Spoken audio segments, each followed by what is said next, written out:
les thèmes que nous avons eus jusqu'ici, nous avons découvert le baptême chrétien le jour de la Pentecôte au nom de Jésus.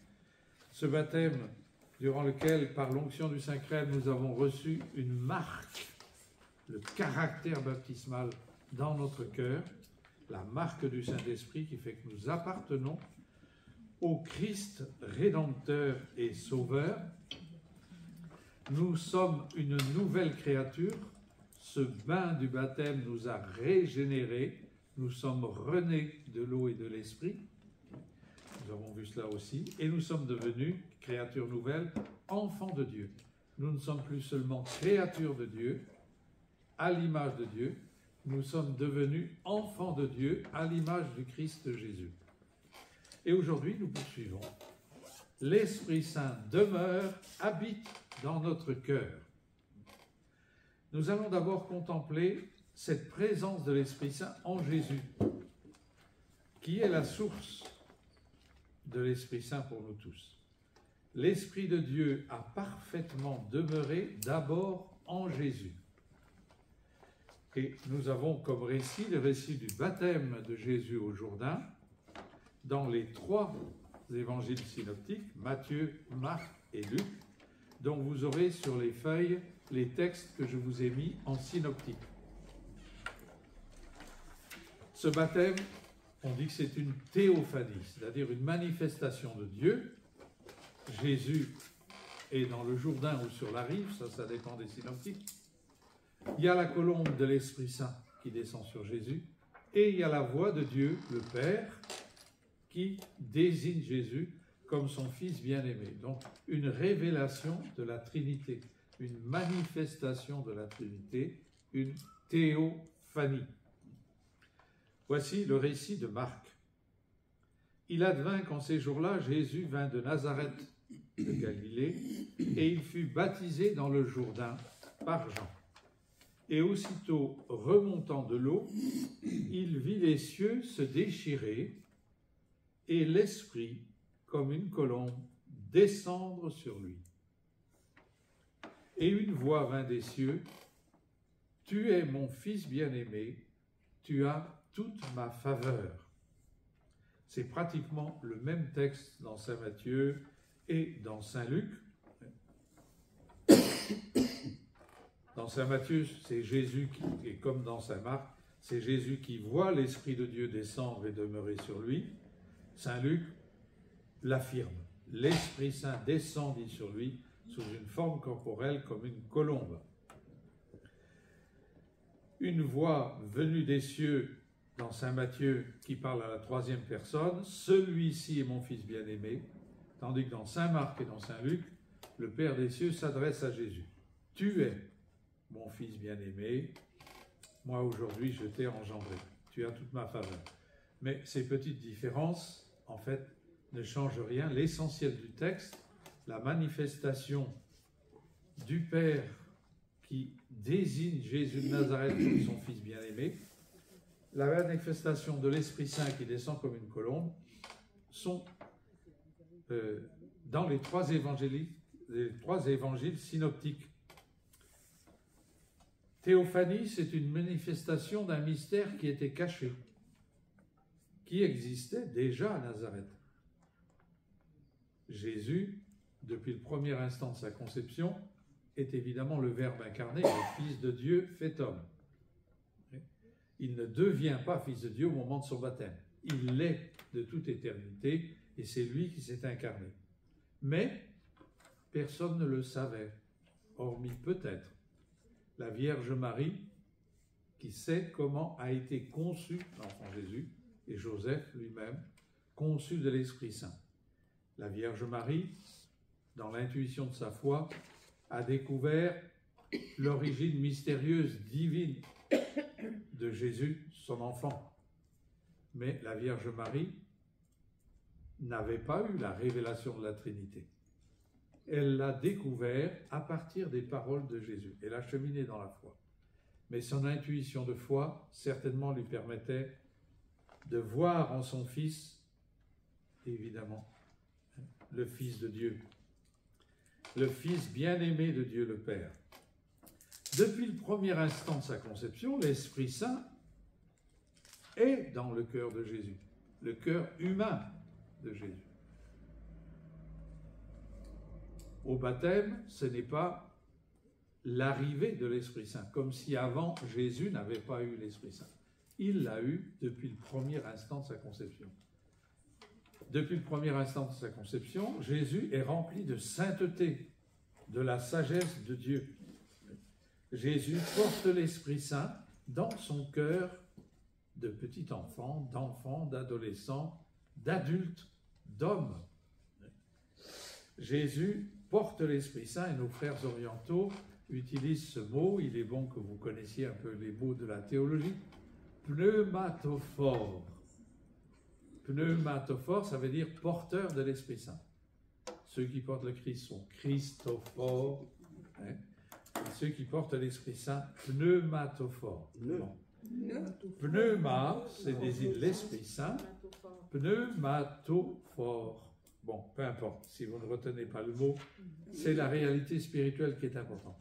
Jésus porte l'Esprit Saint dans son cœur humain depuis le premier instant de sa conception. L'Esprit de Dieu demeure dans le cœur de Jésus. Alors, je viens d'employer un verbe, demeurer, qui n'est pas dans les 3 évangiles synoptiques que je vous ai lus. Il dit simplement, ils ont vu l'Esprit Saint descendre comme une colombe sur Jésus. Mais Saint Jean rapporte le témoignage de Jean-Baptiste. Jean-Baptiste qui a baptisé Jésus. Voici, dans Saint Jean au chapitre 1, vous aurez les textes sur votre feuille. Jean rendit ce témoignage en disant « J'ai vu ». Donc, selon l'évangile de Saint Jean, Jean-Baptiste a vu également lui-même la colombe de l'Esprit Saint. « J'ai vu l'Esprit descendre, telle une colombe, venant du ciel et demeurer sur lui. » Et moi, je ne le connaissais pas, mais celui qui m'a envoyé baptiser dans l'eau, celui-là m'avait dit, « Celui sur qui tu verras l'Esprit descendre et demeurer, deuxième fois, c'est lui qui baptise dans l'Esprit Saint. » Et il ajoute, « Et moi j'ai vu et je témoigne que celui-ci est l'élu de Dieu. » L'Esprit Saint descend, mais il demeure déjà. Alors je disais que c'est la manifestation de quelque chose qui était caché à Nazareth, la vie cachée, c'est vrai. Cet Esprit Saint demeure dans le cœur de Jésus depuis le premier instant de sa conception. En même temps, cette descente de l'Esprit Saint est une nouvelle effusion de l'Esprit sur l'humanité de Jésus. Pourquoi? Parce que Jésus va commencer une deuxième étape de sa vie sur terre. Après la vie cachée, il va y avoir le ministère public. Il va commencer des activités nouvelles. Il va commencer à prêcher. Il va commencer à guérir. Il va commencer à chasser les démons. Il va commencer à proclamer le royaume de Dieu. Et pour ces nouvelles activités, il a besoin de la force et de la puissance de l'Esprit Saint. Nouvelle venue de l'Esprit Saint en Jésus. Et donc, Saint Jean-Baptiste témoigne, j'ai vu l'Esprit descendre et demeurer. Il le dit 2 fois, versets 32 et verset 33 dans Saint Jean chapitre 1. Jésus est saint et l'Esprit de sainteté demeure en lui. Jésus est aimé du Père et l'Esprit d'amour demeure en lui. Jésus est le Fils du Dieu vivant, le Verbe de vie, et l'Esprit de vie demeure en lui depuis le premier instant de sa vie humaine, le premier instant de sa conception. L'effusion nouvelle maintenant va donner à Jésus l'Esprit comme force pour son ministère. Puissance de Dieu. Une puissance de Dieu qui va se déployer dans ses actions. Et c'est Jésus lui-même qui en témoigne à la synagogue de Nazareth. Dans Saint Luc, chapitre 4. verset 16. Vous connaissez le texte par cœur. Jésus vint à Nazareth, où il avait été élevé. Il entra selon sa coutume le jour du sabbat dans la synagogue, et il se leva pour faire la lecture. On lui remit le livre du prophète Isaïe, et déroulant le livre, il trouva le passage où il est écrit « L'Esprit du Seigneur est sur moi, parce qu'il m'a consacré par l'onction, pour porter la bonne nouvelle aux pauvres. Il m'a envoyé annoncer aux captifs la délivrance, aux aveugles le retour à la vue, renvoyer en liberté les opprimés, proclamer une année de grâce du Seigneur. » Il replia le livre, le rendit aux servants et s'assit. Tous dans la synagogue tenaient les yeux fixés sur lui. Alors il se mit à leur dire « Aujourd'hui s'accomplit à vos oreilles ce passage de l'Écriture. » Aujourd'hui, au moment où Jésus prononce cette phrase, c'est quelques jours après son baptême. Après son baptême, les tentations, il est venu à Nazareth. Et donc, il témoigne que l'Esprit Saint est venu sur lui, mais retenons bien le texte. Il m'a consacré par l'onction, donc il y a une onction nouvelle de l'Esprit, mais comme force et puissance, pour porter la bonne nouvelle aux pauvres, évangéliser les pauvres. L'Esprit du Seigneur m'a envoyé, c'est le Père des cieux, évidemment, mais l'onction de l'Esprit également. Il m'a envoyé annoncer son ministère de prédication, annoncer aux captifs la délivrance, aux aveugles le retour à la vue, ministère de libération aussi. Il m'a envoyé renvoyer en liberté les opprimés, tous ceux qui sont possédés, enchaînés par des esprits mauvais, et il m'a envoyé proclamer une année de grâce du Seigneur. L'Esprit de Dieu est sur Jésus, et il le sera de manière permanente durant tout son ministère public. Quand Jésus va lutter contre Satan, il va triompher de lui dans les tentations, avec la force de l'Esprit. Il va proclamer la parole avec autorité. Jamais homme n'a parlé comme cet homme. Il va commander aux esprits impurs, et les esprits impurs vont lui obéir. Il va commander au vent et à la tempête, dans la puissance de l'Esprit. Il va guérir tant et tant d'aveugles, de sourds, muets, la femme hémorroïste et tant d'autres.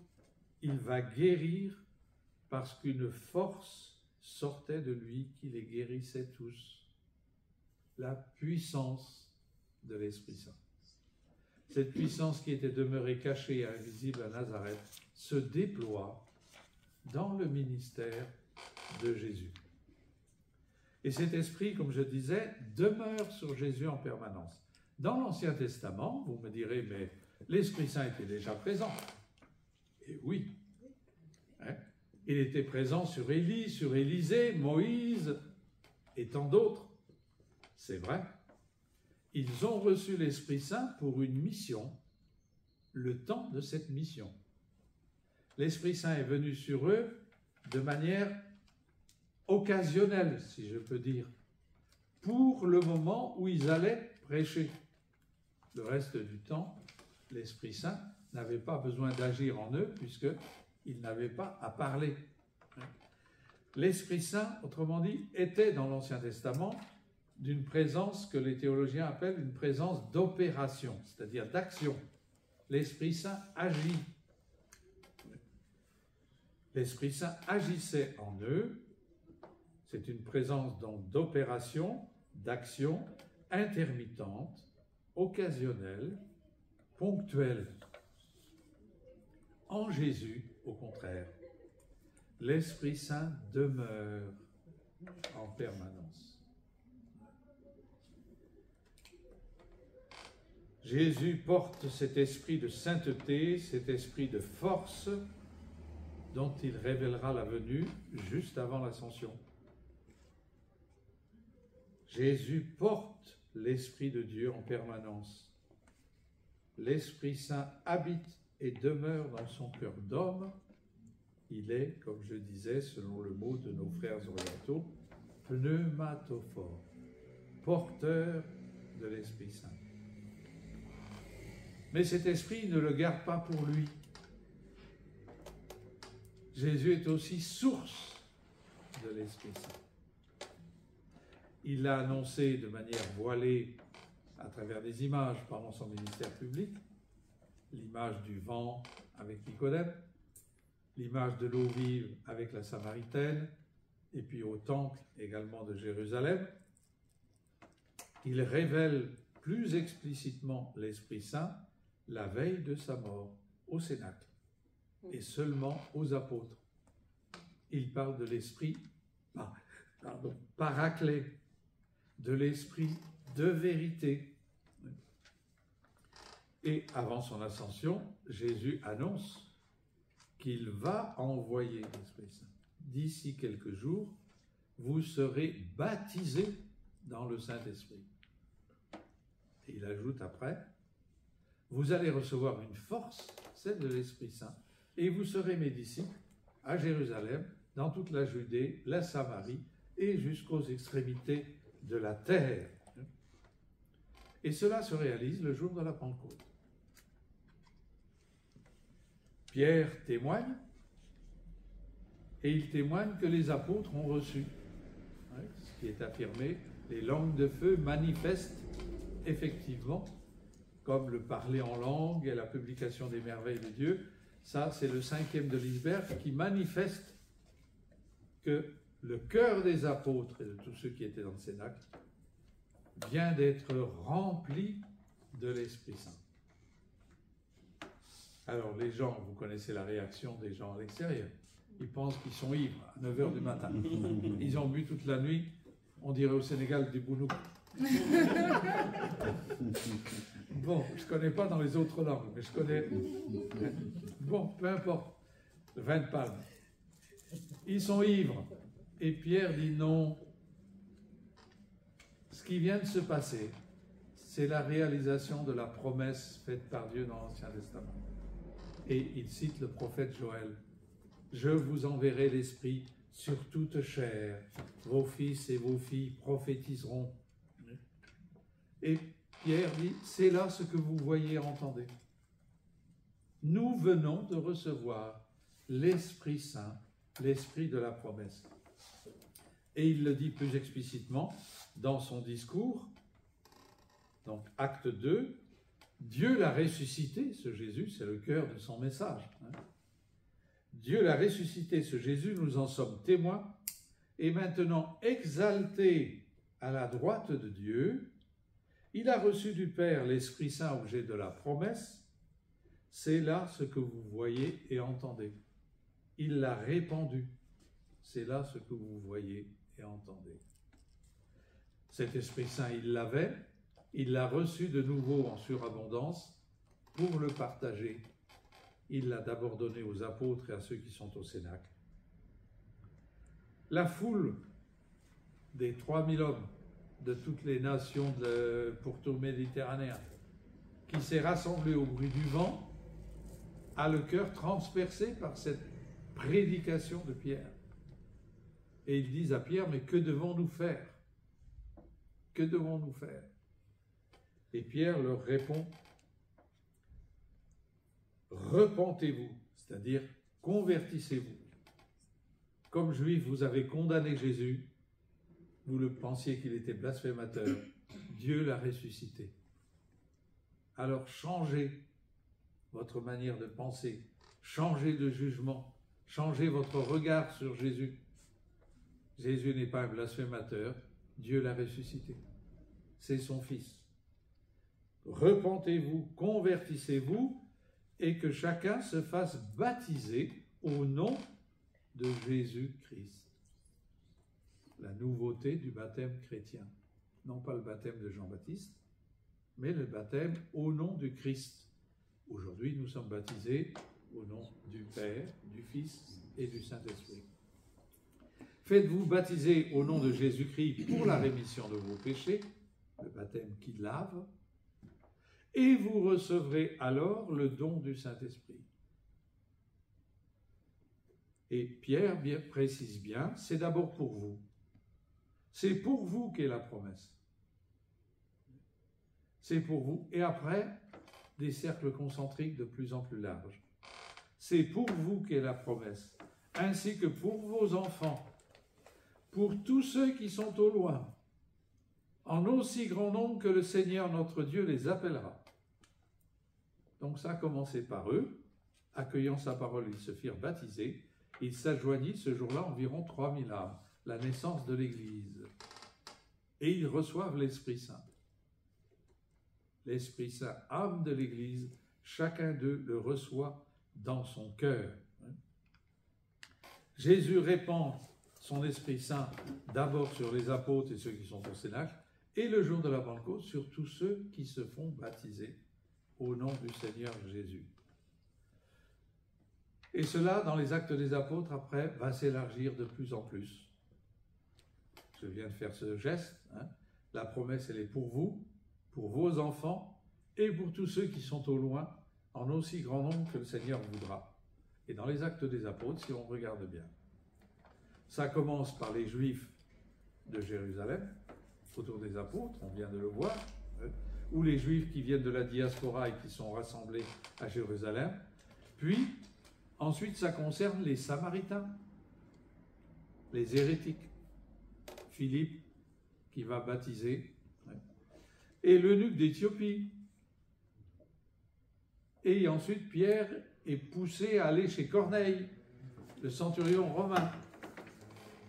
Le don de l'Esprit, il est pour vous les Juifs, pour vos enfants et pour tous ceux qui sont au loin, en aussi grand nombre que le Seigneur voudra. Cet esprit est donné à beaucoup d'hommes, et nous disions dans l'un de nos enseignements, à condition, bien sûr, de croire en Jésus, Fils de Dieu. Nous ne pouvons pas devenir enfants de Dieu profondément si nous ne croyons pas que Jésus est le Fils de Dieu. Cette foi en Jésus, Fils de Dieu, en Dieu, Père de Jésus, est absolument essentielle pour effectivement devenir enfant de Dieu et recevoir dans nos cœurs l'esprit filial. Cet esprit, alors au moment du baptême, on ne voit que quelques gouttes d'eau. Ouais. Moi j'aime bien quand je baptise, répandre assez abondamment l'eau sur la tête. Tant pis pour les tresses ou je ne sais pas quoi. Il faut quand même que ça se voit. Les bébés attrapez le fumoir. Donc, répandre en abondance le signe de l'eau, signe bien sûr de l'esprit qui est répandu dans le cœur. Voici ce que Paul écrit à Tite. C'est un texte que nous avons vu au chapitre 3, verset 5. Poussé par sa seule miséricorde, il nous a sauvés par le bain de la régénération et de la rénovation dans l'Esprit Saint. Le bain, le baptême. Régénération, rénovation en l'Esprit Saint. Et cet esprit, c'est saint Paul qui continue, il l'a répandu sur nous à profusion par Jésus-Christ notre Sauveur. Esprit Saint donné en surabondance. Et nous devons en être les témoins. Nous devons le vivre, nous devons en faire l'expérience, mais nous devons aider également nos frères chrétiens et d'autres à le découvrir. L'Esprit Saint, il est pour tous. C'est du moins ce que désire le Père des cieux, à condition qu'il y ait une réponse de foi. Cet esprit, le Père des cieux veut le répandre à profusion, en abondance. J'ai trouvé un très beau texte sur Internet, l'audience du mercredi 8 juillet 1998, donc c'est le pape Saint Jean-Paul II qui parle à ce moment-là. 1998, c'est une année consacrée à l'Esprit Saint en préparation de l'année du grand jubilé de l'an 2000. Nous vivons cette année une année préparatoire aussi. Le pape nous invite à la prière, davantage, parce que l'année prochaine, 2025, nous allons fêter un grand jubilé, tous les 25 ans, avec des grâces spirituelles, de pardon, de réconciliation, une effusion surabondante de l'Esprit. Mais il faut nous préparer, il faut prier ardemment que l'année 2025 soit une nouvelle Pentecôte pour les baptisés, pour l'Église. Voici ce que disait le pape Saint Jean-Paul II en 98. Je cite, « La présence de l'Esprit Saint dans l'Église a pour effet que bien qu'elle soit marquée par le péché de ses membres, c'est terriblement d'actualité, l'Église est préservée cependant de la défection. En effet, la sainteté prend non seulement la place du péché, mais la sainteté dépasse le péché. Dans ce sens également, on peut dire avec saint Paul que là où le péché abonde, la grâce surabonde. Oui, c'est un beau texte. J'avoue que quand je l'ai découvert, j'ai dit il faut que je le partage demain avec tout ce que nous voyons comme scandale, comme... Ouais. Et ça n'est pas fini. Il n'y a pas que dans l'Église, hélas, hein, nous le savons, mais il y a dans l'Église. Et donc là où le péché abonde, que la grâce surabonde. L'Esprit Saint habite dans l'Église non pas comme un hôte qui reste de toute façon étranger, mais comme l'âme qui transforme la communauté en temple saint de Dieu et qui l'assimile sans cesse à soi grâce à son don spécifique qui est la charité. La charité, enseigne le Concile Vatican II dans la Constitution dogmatique sur l'Église, dirige tous les moyens de sanctification, leur donne leur âme et les conduit à leur fin. La charité est le cœur de l'Église, du corps mystique du Christ. Comme nous le disons dans la belle page autobiographique de sainte Thérèse de l'Enfant Jésus, et il la cite, « Je compris que si l'Église avait un corps composé de différents membres, le plus nécessaire, le plus noble de tous ne lui manquait pas. Je compris que l'Église avait un cœur, et que ce cœur était brûlant d'amour. Je compris que l'amour seul faisait agir les membres de l'Église. Que si l'amour venait à s'éteindre, les apôtres n'annonceraient plus l'Évangile. Les martyrs refuseraient de verser leur sang. Je compris que l'amour renfermait toutes les vocations, que l'amour était tout, qu'il embrassait tous les temps et tous les lieux, en un mot, qu'il est l'Éternel. » Et elle ajoute, j'ai compris à ce moment-là quelle était ma vocation dans l'Église. Je serai l'amour. La vocation de Sainte Thérèse. Dans l'Église, j'aime bien cette expression, l'Esprit Saint n'est pas comme un hôte qu'on accueille et puis qui repart. Un étranger de passage. Il habite dans l'Église de manière permanente parce qu'il est la charité qui anime l'Église, qui nous anime également, nous tous, chacun de ses membres. L'Esprit Saint habite dans l'Église et nous allons voir qu'il habite aussi dans chacun de nous, chacun des membres de l'Église. Grande deuxième partie. Et là, il y a plusieurs textes merveilleux dans le Nouveau Testament qui nous montrent cette présence de l'Esprit Saint qui habite, qui demeure dans notre cœur. Au baptême, l'Esprit Saint nous est donné comme une eau vive abondante, une eau vive qui nous fait vivre, qui nous donne de rayonner la joie, qui fait qu'on est des chrétiens vivants. Et plus nous accueillons cette eau vive, plus évidemment ça se voit dans notre vie, avec nos misères, avec nos ennuis de santé, avec nos graves préoccupations à certains moments, et pourtant, nous continuons de prier et d'espérer. Ça, c'est l'eau vive de l'Esprit, qui passe en nous chaque jour. Toujours dans la même audience, le Saint-Pape Jean-Paul II disait « Cette naissance de l'Esprit qui a lieu pour toute l'Église à la Pentecôte se renouvelle pour chaque croyant dans le baptême. Lorsque nous sommes immergés dans un seul esprit pour être insérés en un seul corps.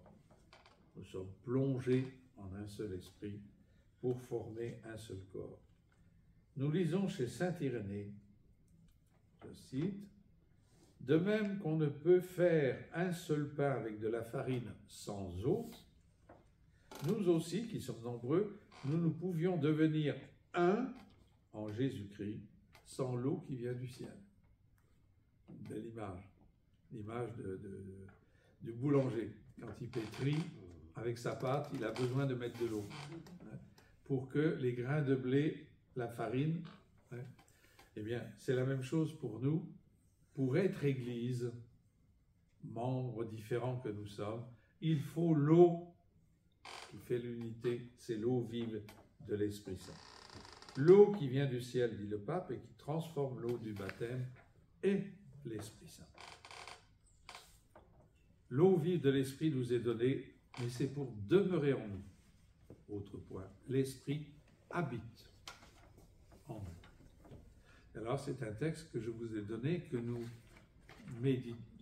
nous avons médité la dernière fois, je crois, que nous avons contemplé la dernière fois. Je lis aux Romains. Si l'esprit de celui qui a ressuscité Jésus d'entre les morts habite en vous, celui qui a ressuscité le Christ Jésus d'entre les morts donnera aussi la vie à vos corps mortels par son esprit qui habite en vous. Il y a deux fois l'expression « l'esprit du ressuscité habite en nous ». Nous avions souligné lors d'un autre commentaire le temps des verbes. Il y a des choses qui sont déjà passées, il y a des choses qui sont actuelles et il y a des choses qui concernent le futur. Si l'esprit de celui qui a ressuscité Jésus d'entre les morts habite en nous, celui qui a ressuscité le Christ Jésus d'entre les morts donnera aussi la vie à vos corps mortels par son esprit qui habite en vous. Le Verbe est au présent depuis le jour de notre baptême. L'Esprit Saint est dans notre cœur, si du moins nous ne le chassons pas, si nous lui laissons la place. Il habite en nous. Il nous a été donné pour demeurer en nous. L'Esprit, dans le cœur du baptisé, est à demeure. Il veut être chez lui, à condition que les siens le reçoivent. Chacun de nous le reçoit. Il faut l'accueillir, l'Esprit Saint. Il faut le lui dire, surtout aujourd'hui.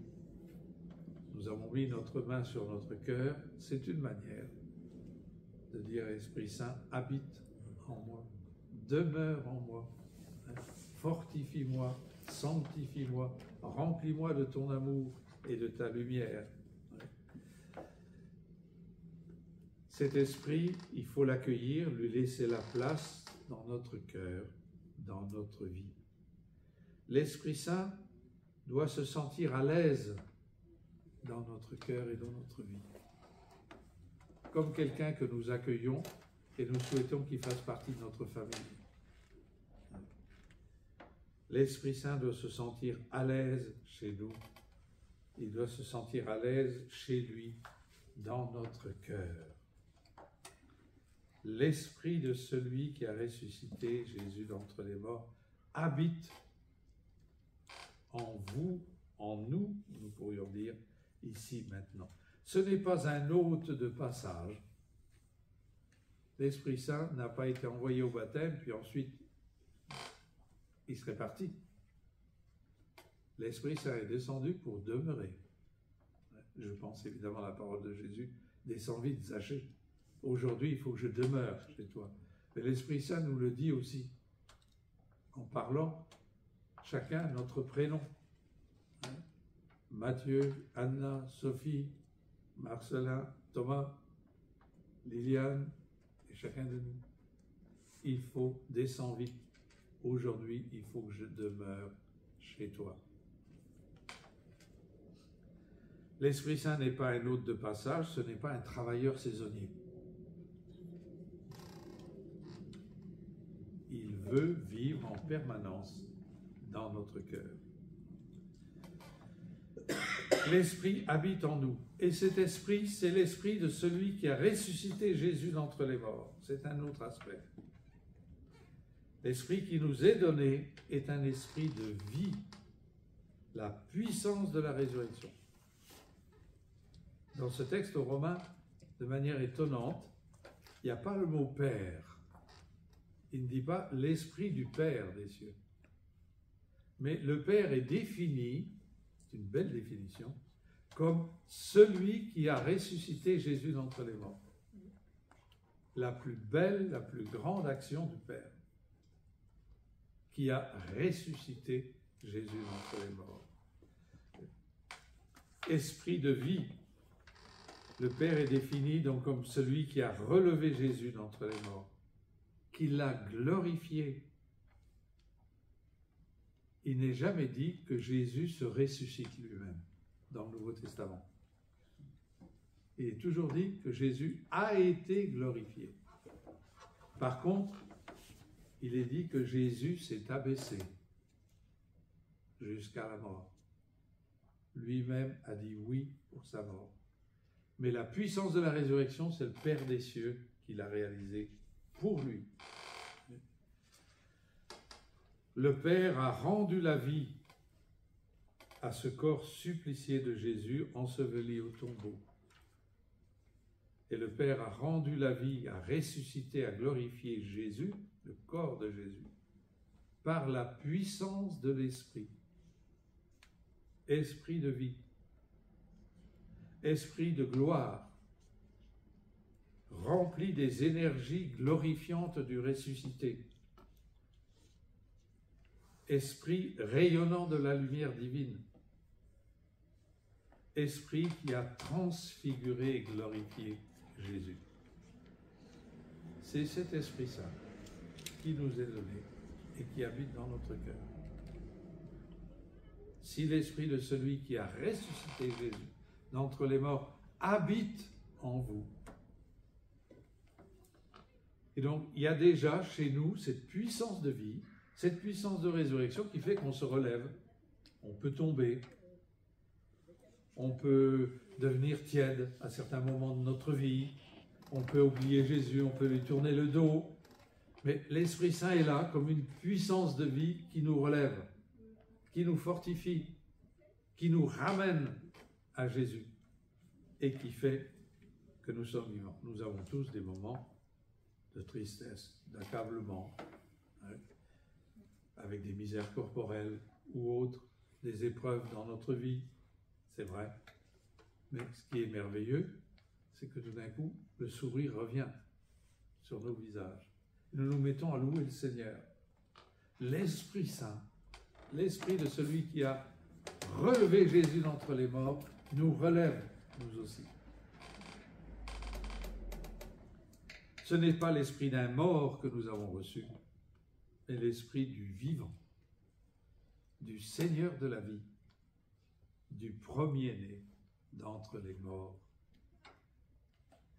Et cet esprit est en nous comme l'âme de notre âme. C'est saint Augustin qui dit ça. L'âme de notre âme. Celui qui nous fait vivre, celui qui nous donne du souffle, le souffle de vie, le souffle d'amour. Mais il y a plus. Ce que je viens de dire, c'est ce que nous avons déjà, si du moins nous vivons de l'Esprit et nous vivons notre baptême. Mais il y a quelque chose que Dieu ne réalisera qu'à la fin des temps. Notre corps est encore marqué par les misères de la terre, par les souffrances, par les épreuves de la mort. Notre cœur est aussi soumis aux tentations et connaît parfois le péché. À la fin des temps, voici ce qui est dit dans ce texte. Celui qui a ressuscité le Christ Jésus d'entre les morts donnera aussi la vie à vos corps mortels par son esprit qui habite en vous. Puissance, énergie de résurrection que nous avons déjà dans notre cœur et qui se manifestera, qui se déploiera à la résurrection des morts à la fin des temps. À la fin des temps, le Père donnera la vie à nos corps mortels et en fera des corps glorieux, semblables au corps du Christ. Cela par les énergies de l'Esprit Saint que nous avons déjà dans notre cœur. L'Esprit déploiera alors, à ce moment-là, ses énergies glorifiantes pour glorifier notre corps éternellement. Je crois que quand on va se contempler dans l'éternité, on se reconnaîtra. Je pense que les liens de fraternité, là, ont quelque chose d'éternel. Hein? Nous le souhaitons. Mais nos visages seront certainement beaucoup plus radieux, hein? Beaucoup plus lumineux qu'ils ne le sont aujourd'hui. Les énergies glorifiantes de l'Esprit Saint. Toujours dans la même audience, le pape Saint Jean-Paul II dit « Saint Paul nous enseigne que l'inhabitation », alors l'inhabitation c'est le mot théologique que je n'ai pas encore prononcé, justement qui parle de l'habitation de l'Esprit Saint dans notre cœur. L'inhabitation, habitation, dans. L'inhabitation de l'Esprit Saint en nous est étroitement liée à la résurrection de Jésus. Elle est le fondement de notre résurrection finale. C'est ce que nous avons dans le texte de Saint Paul aux Romains. L'esprit de celui qui a ressuscité Jésus habite en nous et il glorifiera notre corps. Et le pape Saint Jean-Paul II cite explicitement le texte que je suis en train de commenter. Si l'esprit de celui qui a ressuscité Jésus d'entre les morts habite en vous, celui qui a ressuscité le Christ Jésus d'entre les morts donnera aussi la vie à vos corps mortels par son esprit qui habite en vous. Et il continue, dans la béatitude éternelle, dans le ciel, nous vivrons dans la joyeuse convivialité qui est à présent préfigurée et anticipée par l'Eucharistie, ce que nous allons vivre en fin de matinée. Alors, à la fin des temps, l'Esprit portera à pleine maturité tous les germes de communion, d'amour, de fraternité qui ont fleuri le long de notre pèlerinage sur la terre. J'ai hâte de voir les fraternités du Saint-Esprit dans le ciel.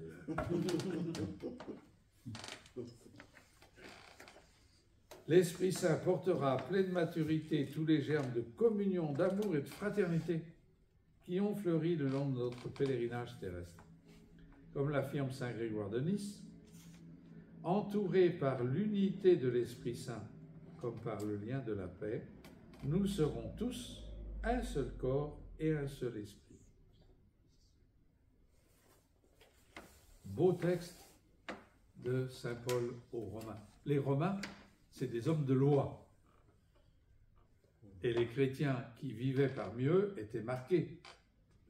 C'est cet esprit de loi qui a permis aux Romains d'avoir un empire qui s'est étendu jusqu'en Palestine. Mais Saint Paul, dans son épître aux Romains, qu'il écrit aux chrétiens, ne parle pas beaucoup de la loi. Il dit « Nous ne sommes pas sauvés par la loi. Nous sommes sauvés par l'amour de Dieu et par l'Esprit Saint. Il ne faut pas seulement vivre de la loi, il faut vivre de l'Esprit Saint. L'Esprit habite en nous et c'est l'Esprit du Père qui a ressuscité Jésus d'entre les morts. Troisième grande partie, autre texte de Saint Paul, aux Corinthiens cette fois-ci. L'Esprit de Dieu habite dans notre cœur comme dans un temple. Ça va, vous me suivez? Un petit refrain, je pense que ça va nous réveiller. Viens, Esprit de sainteté, viens, Esprit de lumière, viens, Esprit de feu, viens nous embraser. Première aux Corinthiens, deux textes dans la première aux Corinthiens, au chapitre 3 et au chapitre 6. Chapitre 3, nous sommes temple de l'Esprit Saint. Voici ce qu'écrit Saint Paul. Ne savez-vous pas que vous êtes un temple de Dieu et que l'Esprit de Dieu habite en vous?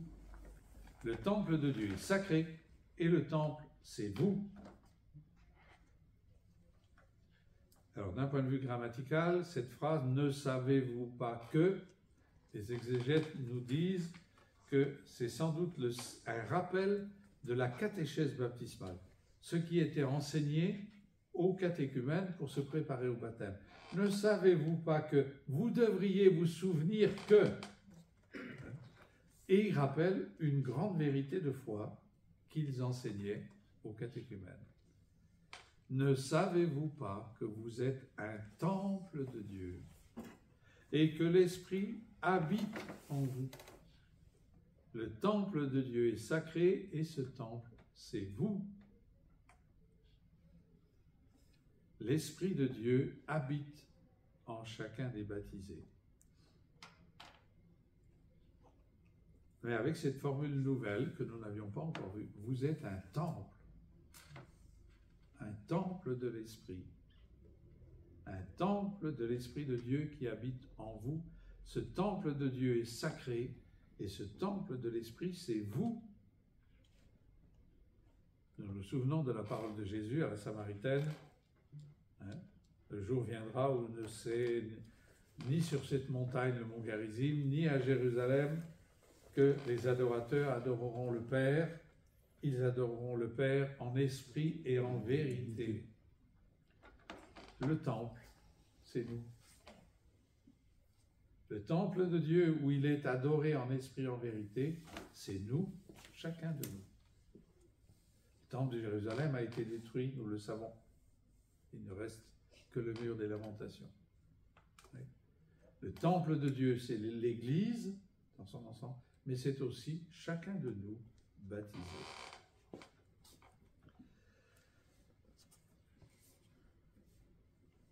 Une petite histoire pour détendre au milieu de ces grandes vérités de foi que je vous dis. Il y a un enfant qui avait fait une bêtise. Et alors, son père le prend et commence à le frapper. Et l'enfant qui réagit, il dit « Papa, tu n'as pas le droit de me frapper. Parce qu'aujourd'hui, on nous a dit au catéchisme que nous sommes le temple de Dieu. » Le père saisit son enfant et le frappe sur les fesses. Et il dit, ici, c'est la sacristie.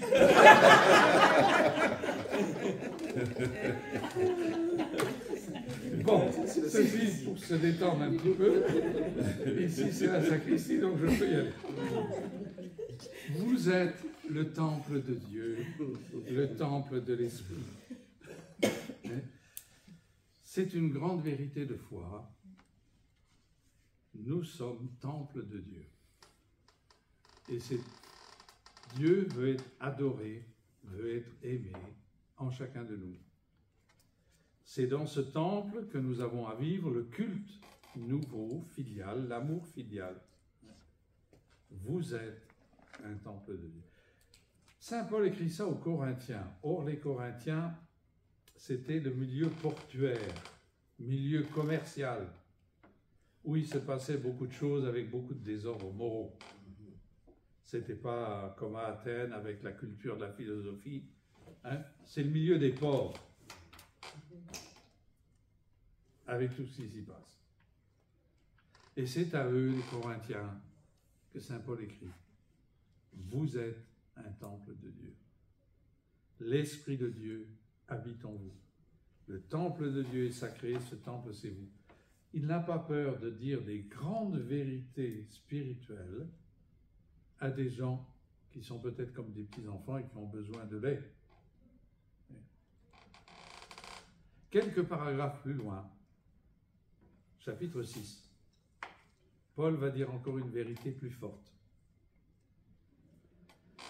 Je lis. Chapitre 6, verset 19. Ne savez-vous pas que, là aussi, un rappel d'une catéchèse baptismale, ne savez-vous pas que votre corps est un temple du Saint-Esprit,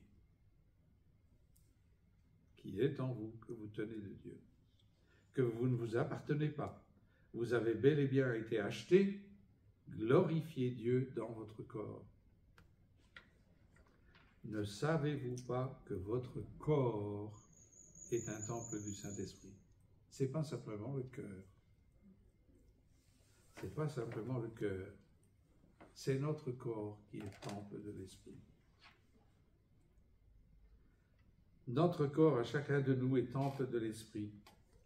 L'homme, nous le savons bien, est une âme incarnée ou un corps animé. Mais l'âme que nous avons, c'est l'âme de notre corps. Nous ne croyons pas à la réincarnation. C'est le corps unique de notre âme, qui nous est donné. Et c'est tout notre être qui est temple de l'Esprit, notre cœur et notre corps. C'est pour ça que des gestes corporels, comme nous avons fait pendant le chant, nous pouvons le faire. Et quand vous allez invoquer l'Esprit Saint, chanter le Veni Creator, n'hésitez pas à le faire aussi. L'Esprit Saint habite dans notre cœur spirituel, notre âme, mais aussi dans notre cœur de chair. C'est vrai.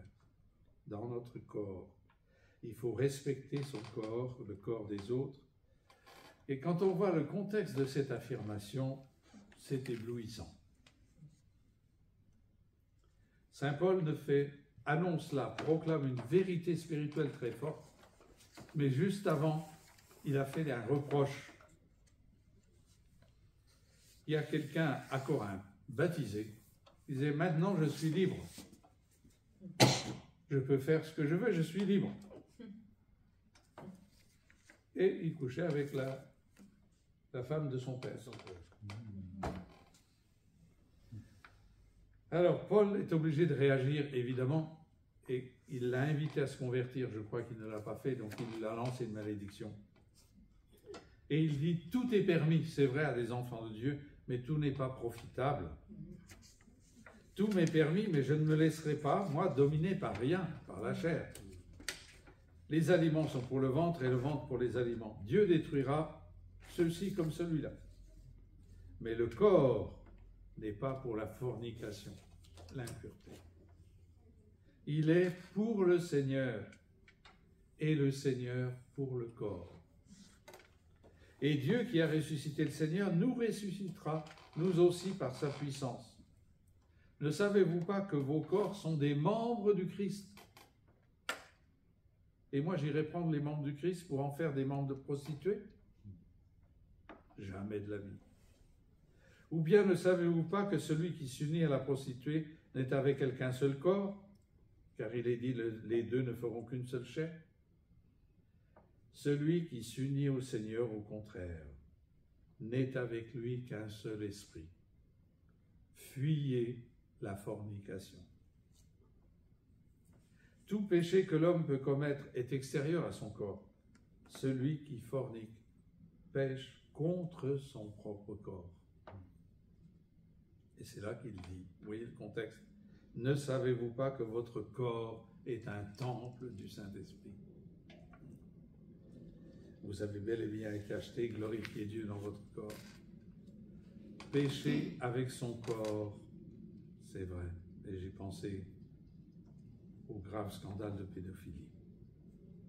Pécher avec son corps, c'est pécher contre son propre corps, c'est profaner son corps qui est membre du Christ et temple de l'Esprit.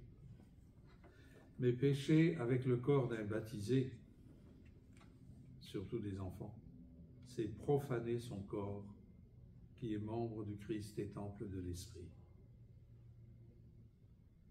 Les actes de pédophilie de la part des prêtres sur des enfants baptisés sont évidemment très graves. Ils profanent le corps de personnes qui sont temples de l'Esprit. Les actes de pédophilie de la part de prêtres sur tout enfant souillent et profanent leur corps qui est temple de l'Esprit. C'est pourquoi il faut supplier le Seigneur, demander pardon pour tout ce qui s'est passé, en espérant que ça ne se passe plus, évidemment. Fuyons la fornication, fuyons le péché d'impureté. Et c'est là que nous avons à lutter contre le monde qui nous entoure. Parce que les médias, les journaux, la permissivité... Bon, je pars en Guadeloupe demain, ce n'est pas pour aller au carnaval. Vous avez vu le regard de Liliane, hein? Mi raccomando, hein? Attention. Il y a la tentation, là, Père. Voilà. Donc, fuyons la fornication, fuyons l'impureté, glorifions Dieu dans notre corps. Voilà ce que dit saint Paul. Et les psaumes nous invitent de fait à louer le Seigneur, à le glorifier, à le chanter. Battez des mains, par exemple, levez les mains vers le Seigneur, dansez de joie, chantez de tout votre cœur. Nous prions avec notre corps. En Europe, on est un peu plus guindé, on va dire. Hein? En Afrique et dans les Antilles, là, au contraire, hein? Bon, si on avait été debout, on serait mis à danser.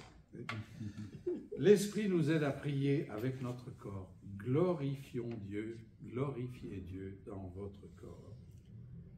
Notre corps est le temple de l'Esprit où Dieu doit être glorifié, et c'est l'Esprit qui inspire, qui fait jaillir la prière du plus profond de notre cœur, mais qui s'exprime à travers notre corps, y compris avec le parler. Toujours le texte de l'audience.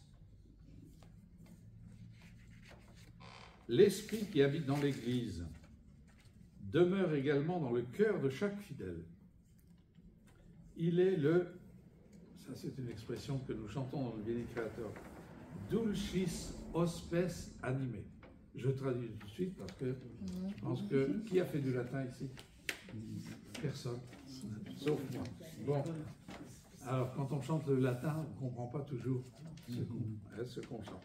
Dulcis hospes anime, hôte très doux de nos âmes.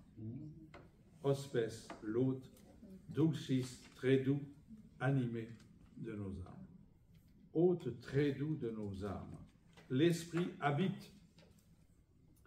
Suivre un chemin de conversion et de sanctification personnelle signifie alors, dit le pape, se laisser conduire par l'Esprit. Le laisser agir, prier, aimer en nous. Devenir saint est possible si on se laisse sanctifier par celui qui est saint en collaborant docilement à son action qui nous transforme. C'est pourquoi le renforcement de la foi et du témoignage des chrétiens étant l'objectif prioritaire du jubilé de l'an 2000 et aussi de l'an 2025, il est donc nécessaire de susciter chez tous les fidèles une réelle aspiration à la sainteté, un fort désir de conversion et de renouveau personnel, dans un climat de prière toujours plus intense et de solidarité dans l'accueil du prochain, particulièrement des plus démunis. Nous pouvons considérer que l'Esprit Saint est comme l'âme de notre âme. et qu'il est donc le secret de notre sanctification. Laissons-nous habiter par sa présence forte et discrète, intime et transformante. Viens, Esprit de sainteté, viens, Esprit de lumière, viens, Esprit de feu, viens nous embraser. Et en conclusion, je dirais que l'inhabitation de l'Esprit Saint en nous, je pense que c'est la vocation des membres des fraternités du Saint-Esprit. Vous avez certainement lu ou entendu parler d'une autre expression, l'inhabitation de la Trinité dans notre cœur. Sœur Élisabeth de la Trinité, c'est les mêmes réalités, mais où elle parle et du Père, et du Fils, et de l'Esprit Saint. Et elle a fait elle-même une expérience forte de la présence de la Trinité en elle. Bien. Je pense que dans les fraternités du Saint-Esprit, notre vocation, c'est aussi de faire l'expérience, une expérience spirituelle, personnelle et forte, de l'inhabitation, de la présence de l'Esprit Saint qui est en nous, et de le ressentir à certains moments, comme un souffle, comme une brûlure, comme un amour, comme une eau vive qui nous vivifie. Le Concile Vatican II, dans la Constitution dogmatique sur l'Église, donc revient sur cette image. Le Christ nous fait part de son esprit, qui étant unique et le même dans la tête, le Christ, et dans les membres, vivifie le corps entier, l'unifie et le fait agir, si bien que son action a pu être comparée par les saints-pères à la fonction que remplit dans le corps humain le principe de la vie, c'est-à-dire l'âme. Et saint Augustin le dit, ce que notre esprit, notre âme représente pour nos membres, à chacun de nous, c'est la même chose que ce que l'Esprit Saint représente pour les membres du Christ, du corps du Christ qui est l'Église. C'est l'âme qui unifie tous nos membres, qui les anime, qui les coordonne, qui fait que nous pouvons marcher de manière synchronisée. C'est l'âme, mais de la même manière, l'Esprit Saint dans l'Église nous fait vivre ensemble, tous les membres, il les unifie, il les fait agir, il les fait marcher. Béni sois-tu, Seigneur, pour ce don de l'Esprit Saint que tu as daigné nous faire au moment de notre baptême, au moment où l'eau a coulé sur notre front, ton esprit de vie, l'esprit de ton Fils, Jésus ressuscité, a coulé dans les veines de notre cœur, pour y demeurer à jamais. Nous croyons, Père des cieux, que l'Esprit de Jésus habite dans notre cœur. Demeure en nous. Nous croyons que nous sommes le temple de l'Esprit Saint, que notre corps est le temple de cet Esprit Saint, de cet Esprit d'amour. Esprit Saint, toi qui habites en nous, fais de notre cœur ta demeure.